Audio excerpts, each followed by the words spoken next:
I made. Let me tell this story. Okay. So my partner, we started out with this guy named Steve Wozniak, brilliant guy. He writes this basic that is like the best basic on the planet. It does stuff that no other basic's ever done. You don't have to run it to find your error messages. It finds them when you type it in and stuff. It's perfect in every way except for one thing, which is it's just fixed point, right? It's not floating point. And so we're getting a lot of input that people want this basic to be floating point. And like we're begging Woz, please make this floating point. Who's we? How many people are in Apple? Well, me. Yeah.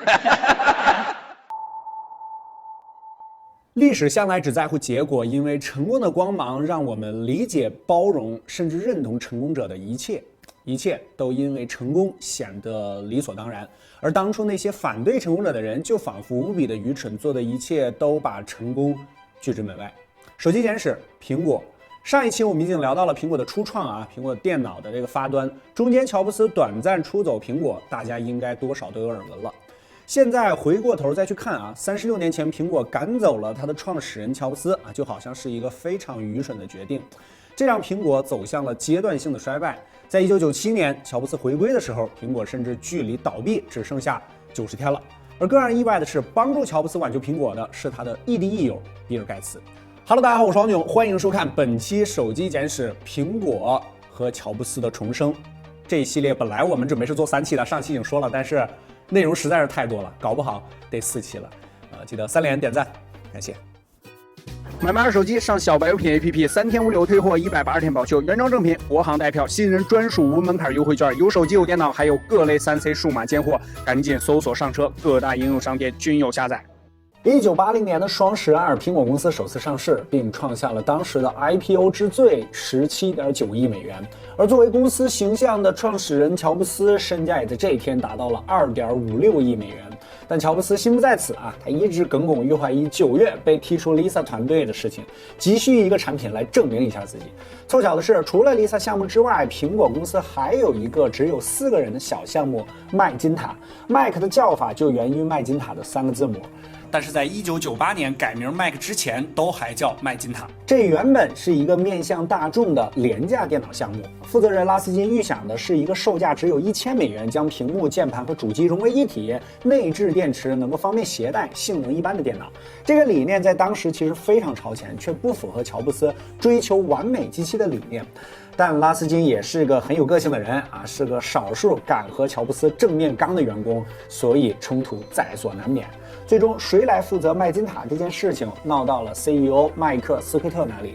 这次和 Lisa 不同，董事会选择了乔布斯，因为麦金塔是一个小项目，其次是项目的研究地址啊在总部之外，给乔布斯找点远离总部的事儿，他就不会老在总部闹事儿了。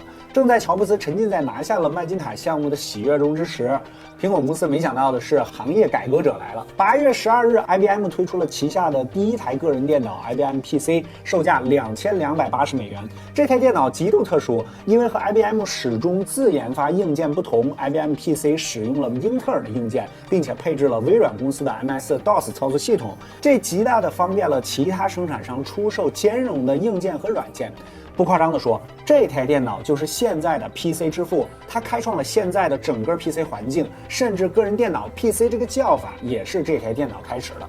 例行同步一下时间线，1981年的时候，中国还有一个历史大事件，就是邓小平首次提出了一国两制的构想。在这一年，中国女排首次获得了世界冠军。苹果这边在当时看来显得太过自负了啊！苹果公司也购买了 IBM PC 进行分析，但是大家都认为这台设备非常糟糕，性能低下，并且毫无创新可言。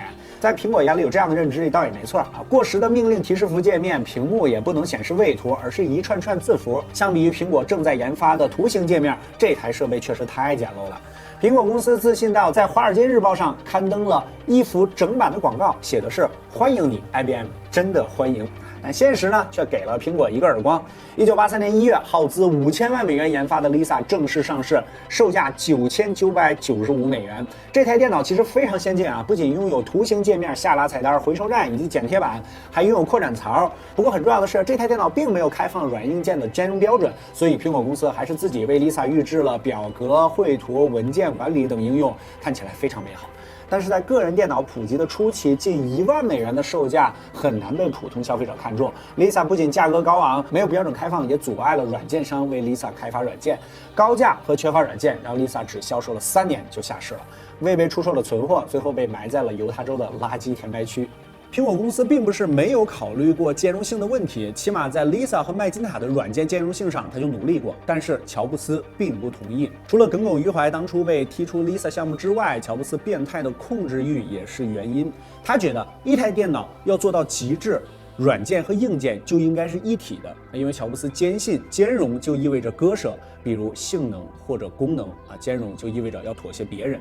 这种控制也体现在麦金塔的硬件上面，麦金塔没有扩展槽，不存在任何扩展性，甚至螺丝都是特制的，用户无法自己打开机箱进行维修，进行简单的维护。乔布斯并不相信用户的选择就是正确的，他要创造伟大的产品，而不是符合消费者欲望的产品。每次看到这里，就让我想起了那句话：用户并不知道他们自己要什么，直到你把它摆在他们面前的时候。1983年还有一个事情，就是马库拉，也是第2届苹果的 CEO 想要退位了。马库拉其实从未想过坐上 CEO 的位置只是当时群龙无首，得有人站出来。乔布斯虽然跃跃欲试，但他还知道自己并没有管理整个苹果公司的管理能力。然后他选中了约翰·斯卡利，当时的百事 CEO。在一所公寓的露天平台上，乔布斯对斯卡利说出了那句非常经典的，让他无法拒绝的加入苹果的理由：你是想买一辈子糖水，还是想跟我一起去改变世界呢？现在读起来这句话也非常激动。只是乔布斯没有预料到，日后将他赶出苹果公司的，也正是这个卖过糖水的斯卡利。1984年1月22日，在美国的年度春晚第18届超级碗国家橄榄球总决赛上，播出了一则名为《1984》的广告。苹果的这则广告一夜爆红，当天晚上传遍了美国。2天之后，在弗林特中心，苹果公司的麦金塔正式发布。1984病毒式的传播给予了麦金塔极大的关注度，这让发布会格外成功。这也意味着麦金塔成功了，起码是发布的时候。但是乔布斯明白，如果没有软件，麦金塔只是摆设而不是电脑。所以在拿下麦金塔项目的时候，乔布斯就找到了比尔盖茨，希望微软可以为麦金塔编写 Basic 程序，并开发一些软件，比如处理文字、表格的软件。盖茨签下了合同，为麦金塔开发了 Basic 程序，并推出了图形界面版本的 Word 和 Excel。有趣的是，由于开发的时候麦金塔还未正式发布，微软的人员是在 Lisa 上运行了麦金塔的软件，并进行了测试。但未来属于图形界面这一点，不止乔布斯看到了，比尔盖茨也是。1983年11月，距离麦金塔发布还有2个月之际，微软宣布自己的 Windows 窗口操作系统，并且进行了演示，这惹怒了乔布斯。他叫来了比尔盖茨，并宣称比尔盖茨这是盗窃行为，他盗窃了苹果的创意。盖茨则是平静地说出了那句后来成为硅谷经典的反驳台词：我们都有个有钱的邻居叫施乐，我闯进了他们家准备偷电视机的时候，发现你已经先把它盗走了。事实也确实如此1982年的时候，盖茨就在当时最大的计算机展会上演示了用于 IBM PC 的图形界面软件包。最终乔布斯还是妥协了，因为麦金塔电脑需要微软的程序。1984年的上半年，麦金塔的销量非常的好，但是随着时间的推移，麦金塔的问题也暴露了出来。图形界面对内存的要求过高 ，Lisa 为了这个不仅上了1兆的内存，还支持扩展，而麦金塔只有128K。不能扩展。128K 是什么概念呢？先问大家一下，你手机的运行内存是多少？大家可以走个弹幕。如果以主流的8G 来计算的话，128K 是8G 的65536分之一。不得不说，麦金塔电脑能够实现图形界面，确实是个创举。但是用起来它卡就是卡，再是个创举也不行。同时，乔布斯依然在麦金塔上坚持了无风扇的设计，这让麦金塔得到了一个米色烤面包机的外号，就和火龙860一样，这明显对销量没有什么好处。到了年底 ，Lisa 就基本卖不出去了，而麦金塔的销量也大幅下跌，这不是什么好消息。2台手机的研发成本突破了1.2亿美元，苹果公司急需销售电脑来填补消耗，于是乔布斯做了一个非常不符合他风格的决定，将库存的 Lisa 改名为麦金塔 XL 进行销售。1985年的2月，乔布斯30岁了，苹果公司的事情已经焦头烂额了，但现实还是给了乔布斯一个惊喜。沃茨离职了，因为沃茨有了自己的梦想，制作万能遥控器。1985年的时候，大部分家电都需要遥控器控制，但是它们又不互通。如果有一个万能遥控器，就可以控制所有的家电，那得多酷！于是沃茨毅然决定离职，创办了自己的公司。但他毕竟是苹果的创始人，沃茨同意了以兼职的方式代表苹果公司出席活动和展览，并拿着全职员工的最低薪水这活儿挺好啊。到1985年的2月，苹果的3位创始人就只剩下乔布斯了。在3月，麦金塔的销量持续低迷，只达到了预期的10%。乔布斯的情绪变得比平时更加不安，经常辱骂员工，这引发了公司内极大的不满。斯卡利也是第3任苹果的 CEO， 他是一个讨好型人格的管理者，彬彬有礼，很会控制情绪。所以在这之前，他一直都很谦让乔布斯，但是这一次他不得不面对乔布斯，建议他放手麦金塔部门的管理权。4月11日，董事会正式召开，斯卡利发出了最后的通牒：要么我走，要么让乔布斯交出权力。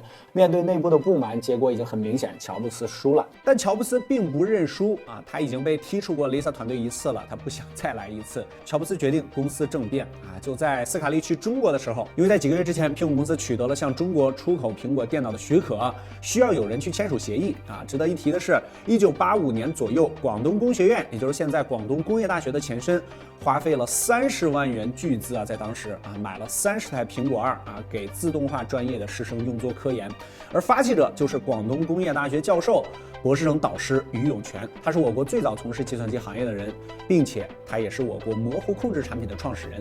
你不懂没关系只要很牛逼就完事儿了。感兴趣可以去查一下。虽然乔布斯很会洞察人心，但公司政变这种事情他并不擅长。果然这次乔布斯又输了。斯卡利原本其实想让乔布斯负责研发小组，或者弄一个苹果实验室，但乔布斯这次的行为让他不得不放弃了这个想法。董事会听取了斯卡利的建议，决定重组，乔布斯被收回全部权力，只拥有了一个董事和产品架构师的名号。第一次重组的时候，乔布斯只是失去了 Lisa， 而这一次乔布斯失去了自己创办的苹果。但是乔布斯并没有失去想要做产品的决心。此时距离乔布斯离开苹果还有1年。1985年9月13日，失去权力的乔布斯第一次出现在董事会上，他宣布了自己将要创办新公司的计划。1个月之前，乔布斯了解到高校很希望有强劲的电脑来模拟各种实验，这让他想起了他之前的一个计划 Big Mac 项目。这个项目的产品就是要面对那些对性能有极高要求的人群，但是在失去管理权之后，这个项目被取消了。乔布斯还接到了负责设计 Big Mac 硬件组的抱怨，他甚至建议乔布斯另起门户拯救 Big Mac， 所以乔布斯真的这么做了。有意思的是，乔布斯离职的消息传开之后，苹果的股价立刻上涨了$1，这很能说明一些问题。而董事会上的对话也成为了乔布斯和斯卡利最后一次谈话，直到乔布斯去世。离开苹果的乔布斯马上为新公司起了一个新的名字 Next， 并花费了$10万邀请了当时的业界大师设计了 logo， 最终公司的名称定为了 Next， 这个 E 是小写的。不过在这个之前，乔布斯还做了一件事儿，就是花费了$1000万让卢卡斯影业成为了独立公司，改名皮克斯。不过这就是另外一个故事了让我们回到乔布斯的 Next 上，麦金塔的失败并没有让乔布斯明白，商业市场和追求完美这2个点上其实隔着一堵墙，这堵墙叫成本，外号价格。研发 Next 首款产品的时候，乔布斯依然没有底线的追求完美。电脑的外形必须是完美的立方体，不能拥有一点合模的痕迹。由于这是一个非常规造型的机箱，电路板也需要重新的设计和组装，不使用现成的芯片，而是设计专属的芯片。这些要求不仅花钱厉害，研发的时间也很长，产品最终比计划延迟了近2年。1988年8月 ，Next 的 PPT 发布了。作为工作站级别的产品 ，Next 确实足够强劲，但售价也同样强劲，$6500。打印机和硬盘得另外加钱，全套至少$10500，在当时大概是人民币4万不到的样子。你要清楚，这是1988年的4万元，这完全超出了高校人勤的预算。他们希望售价只有$2000-3000。更令人失望的是，这确实是个 PPT 发布会，因为在1989年年初 ，Next 才推出了0.9的版本，面向开发者和长线用户，正式版本还遥遥无期。你看，上个世纪人苹果就会玩 PPT 发布会了。拖到了1989年年中 ，Next 才真正的发布了正式版。原本期望能月售1万台，但首个月却只卖出了400台。调转一下镜头，没有乔布斯的苹果过得怎么样呢？1986年9月，苹果2 GS 发布，其售价为999美元。1987年3月，麦金塔2和麦金塔 SE 发布，这一年是苹果成立的10周年。1990年稍微热闹了一点，苹果一口气发布了麦金塔 Leafix Classic、LC 和麦金塔 Lace 4款机型。微软发布了 Windows 3.0，而乔布斯的 Next 发布了 Next Station。你是不是好奇为什么这一段苹果的历史我们聊得这么短啊？因为苹果在这一段比较失败。虽然发布了多款产品，但都只是在初代的麦金塔上小修大补，并且为了利润，苹果的产品售价一直没什么诚意。这段时间你无法想象，苹果甚至还尝试销售过服装、皮包等等和硬件完全无关的产品。大家把意外这2个字打在公屏上。苹果公司的麦金塔没能战胜 IBM PC 这种兼容机，还在这5年的时间里迅速丢失了大批的市场。同时，销售不同的产品也让公司的摊子越铺越大，最终走向了亏损。在苹果公司走向衰败的这段时间里面，乔布斯的 Next 也并不是特别的好过，过高的价格让 Next 的硬件销售困难。毕竟大家都有一个问题，我要这么标准造型的机箱有什么屌用？而且我还为它花了大笔的钱。1992年，乔布斯又做出了一个非常不符合他风格的决定，授权其他厂商使用 Next 的系统。放到现在来说，就是联想、戴尔、惠普可以使用 macOS 系统了。1993年，乔布斯甚至彻底放弃了硬件销售，专注于系统和软件的开发。1996年上任的吉尔·阿梅里奥已经是苹果的第5任 CEO 了。他是一位工程师出身，并且担任过国家半导体公司的 CEO， 但他无法阻止苹果公司的亏损。在这一年，苹果公司亏损了10亿美元，股价从70美元跌到14美元，市场份额也从鼎盛时期的16%跌到了4%。但阿梅里奥在资本层面还是挽救了苹果公司，他斥资4.29亿美元收购了乔布斯的 Next。当时的苹果公司既希望借助 Content 的操作系统重回市场，但由于不断的引入全新的技术，这个系统的表现极不稳定，也无法按时交货。苹果公司在这个时候非常需要一个代替品，很简单，那就是乔布斯的 Next。1996年的12月20日，在苹果总部的250名员工面前，阿梅里奥宣布了乔布斯成为董事会主席的顾问 ，Next 被收购了。这一年，乔布斯41岁，距离他之前离开苹果已经过去了近11年。1997年的1月，乔布斯作为兼职顾问入职了苹果。7月份，董事会请辞了阿梅里奥，乔布斯成为了苹果公司的临时 CEO。同步一下国内的大事件：1997年7月1日，中国发生了哪件大事呢？中国香港结束了150年的殖民统治历史，正式回归祖国。在8月的 Macworld 大会的演讲上，乔布斯开始重新塑造苹果公司的形象。但让人非常意外的是，在演讲快要结束的时候，乔布斯停了一下，喝了一口水，然后公布了几个重要的事儿。第一个，苹果公司需要合作，而新的合作伙伴之一就是微软。其实之前苹果和微软在各种版权和专利的斗争已经进行了10年，没人想到乔布斯会做出这个决定。而更让人意外的是，乔布斯宣布微软购入了苹果公司价值1.5亿美元的股票，但是没有投票权。乔布斯还在发布会上表示，如果希望在麦金塔电脑上使用 Office 软件，就应该对开发软件的公司表示感谢。乔布斯的感谢应该是真诚的，因为这1.5亿的投资就是乔布斯找比尔盖茨要来的。在当上临时 CEO 的时候，乔布斯第一时间打给了盖茨，他要求盖茨帮个忙，希望微软给未来的麦金塔电脑开发 Word 和 Excel。如果盖茨不同意，苹果公司就会继续上诉微软侵权专利。乔布斯有段原话是这么说的：如果我们继续打官司，几年以后我们可以赢得10亿美元的专利罚金，这一点你知我知。但是如果那样的话，苹果反而撑不到那个时候。这段话很有意思啊，因为乔布斯直接告诉了盖茨，苹果的软肋，他们现在很缺钱，如果不帮他，苹果公司可能撑不下去了。说白了，乔布斯希望盖茨给他一笔投资。盖茨同意了，但是敲定合同的时间是 Macworld 大会开始前几个小时。穿着短裤的乔布斯蹲在角落里第一次表达了对盖茨的感谢。微软的合作和乔布斯的回归给了苹果一剂强心剂，当天苹果的股价就涨到了26美元，市值增加了8.3亿美元。虽然苹果公司还在物色 CEO 的人选，但没有人想过来，因为这个时候的苹果公司确实太糟。1997年，乔布斯大刀阔斧地砍掉了公司大部分业务，裁员了3000多人，产品线也被整理成了消费级和专业级，分为台式和便携2个种类。1998年，苹果公司扭亏为盈，实现了3.09亿美元的盈利，但这个时候的乔布斯只拿1美元年薪，甚至拒绝了管理层给他的期权。乔布斯真的想让苹果赶紧振作起来。你可以说乔布斯回来了，苹果就回来了。这一年，苹果也制作了他们最为出名的广告，非同凡响。最后的几句词是由乔布斯亲自撰写的。Because the people who are crazy enough to think they can change the world are the ones who do. 乔布斯回归苹果之后的第一个作品就是 iMac。乔布斯对这个产品有着非常明确的定位，面向家用电子市场，键盘、显示器和主机融为一体，设计独特且有品牌文化，定价在$1200以内。苹果公司的设计主管原本想要离职的，但是乔布斯的归来让他留了下来，他就是乔纳森·艾维，也就是他设计了第一代的 iMac。蓝色的半透明机箱被命名为邦迪蓝啊，不是创贴啊。乔纳森表示，这个灵感就是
正式 CEO。此时距离 iPod 发布还有2年，距离 iPhone 发布还有7年。这一年，乔布斯45岁，距离他生命的终结还有11年。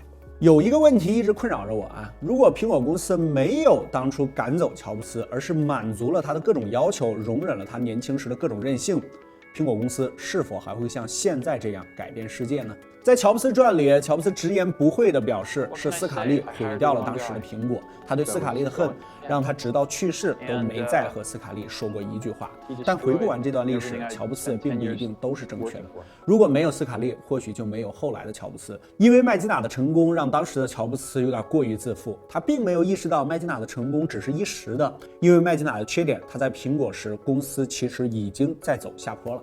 正是斯卡利当时捅了乔布斯这一刀，让乔布斯真正的明白了失去是什么滋味，也让他1997年回归苹果的时候变得更加谨慎，变得更像一个真正的商业科技企业的 CEO， 而不是一个偏执狂的产品经理。回到最开始的问题，如果乔布斯没有离开苹果公司，能否还拥有现在的这个辉煌呢？应该还是会的啊！乔布斯已经足够疯狂了啊，缺的就只是某个人给他在某个特定的时间留下那个无法磨灭的伤痕记忆，而这个人你可以说是斯卡利，也可能说的就是他自己。一家伟大的企业，产品和运营同样重要。这就演化成了现在看来非常俗套的一句话啊，无论遇到什么挫折，这都或许是你成功道路上无法避免的一个跟头。我们无论什么时候都在经历，都在成长，好好加油就可以了。OK，又是大几千字啊，这个能看到这里真的是非常感谢了，3连点赞支持一下。下一期让我们聊聊乔布斯最后的疯狂啊，只有那些疯狂到自以为能够改变世界的人，才能够真正的改变世界。iPod、iPhone 马上就要登场了。对了，还有啊，非他不可的接班人库克。OK， 本期手机简史就跟大家聊到这儿，更多内容精彩，大家可以关注我们的小白测评微信公众号，我们的数据库商城都在里面。我们下期再见，拜拜。